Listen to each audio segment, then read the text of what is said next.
Comment voulez-vous moka na biso? Tozu mokonzi, asali to lobalelo 116 jours. Tolini déjà à résoudre tout. Où est-ce que vous avez vu ça?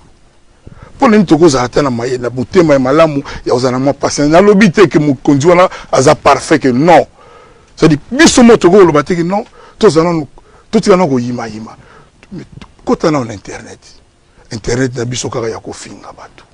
Kaka ya ko mona mabe bato. Ba émission mingi to salaka. O mona kaka, ah pour poliboy, ah fingi pour la ni Togo za la positivité. Pour les Togo mona malamu te. C'est ça, le Congo d'aujourd'hui. Par exemple, la Boisali est belle maman.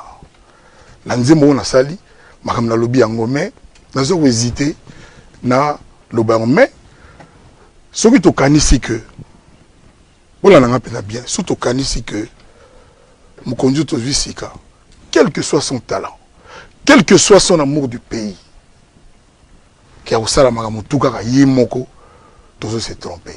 C'est que il faut biso tout tia maboko to pesa ye maboko chacun dans son coin ngana musali nzembo o déjà na lobby o déjà na idée Congo o déjà na lobby quelque part ba analyser ba mona que na linga mboka